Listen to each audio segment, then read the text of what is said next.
Shalom, salam sejahtera bagi kita semua, saudara sekalian, anak-anak Tuhan yang dikasihi oleh Tuhan. Salam sehat dari saya. Biarlah Anda semuanya boleh menikmati kekuatan, kesehatan yang Tuhan Yesus berikan kepada kita. Pada kesempatan ini, saudara sekalian, marilah kita merenungkan kebenaran firman Tuhan. Dalam hal berdoa, Tuhan Yesus mengajarkan kepada kita bagaimana saudara dan saya berdoa. Tuhan menjelaskan langkah-langkahnya, diantaranya berdoalah jangan seperti orang munafik yang hanya meninggikan diri. Masuklah kamar,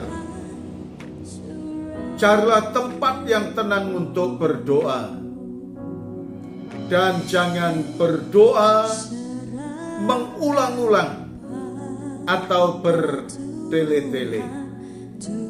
Karena Tuhan kita, Tuhan yang Maha Tahu, dan Tuhan yang memberikan yang terbaik kepada semua anak-anaknya.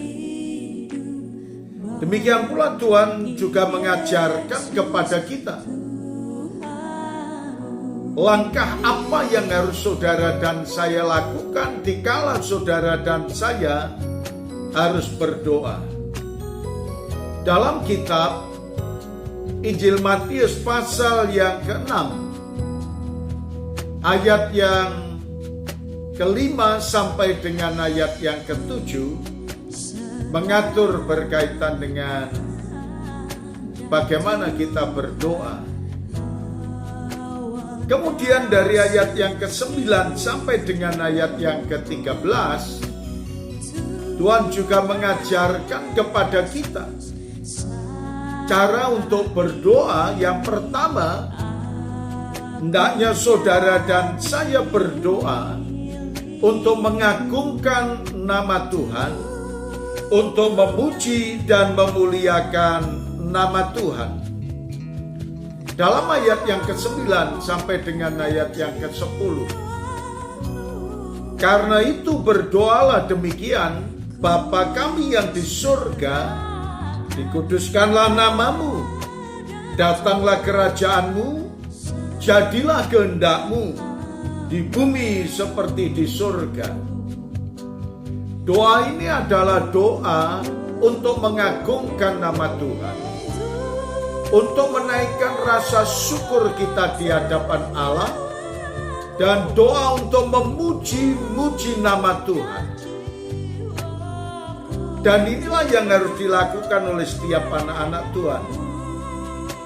Kemudian Tuhan juga mengajarkan kepada kita, berikanlah kami pada hari ini makanan kami yang secukupnya.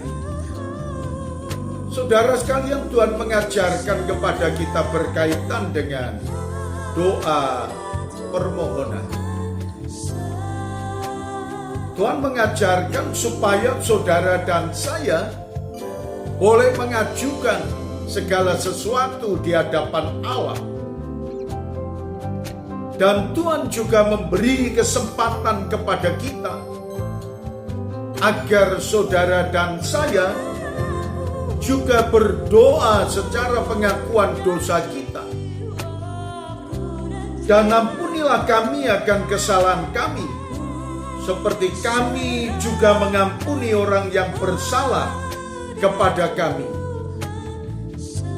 Ada doa pengakuan dosa, lalu ada doa untuk syafaat, mendoakan orang lain, dan janganlah membawa kami ke dalam pencobaan, tetapi lepaskanlah kami daripada yang jahat. Saudara sekalian, kembali saya mengingatkan, berdoalah seperti yang Tuhan ajarkan. Jangan seperti orang munafik. Masuklah dalam kamar dan hendaknya kita mempersiapkan hati kita. Dan jangan berdoa secara berdele-dele. Kemudian Tuhan mengingatkan pada kita, doa syukur kita di hadapan Allah, pujilah Tuhan. Kemudian Tuhan mengajarkan adanya doa permohonan, doa pengakuan dosa, dan doa syafaat. Terima kasih Tuhan Yesus atas kebenaran firman-Mu ini. Ya Allah, setiap orang yang mendengarkan akan memahami dan mengerti, dan firman-Mu termeteraikan dalam lubuk hati kami masing-masing. Dalam nama Tuhan Yesus kami berdoa. Amin.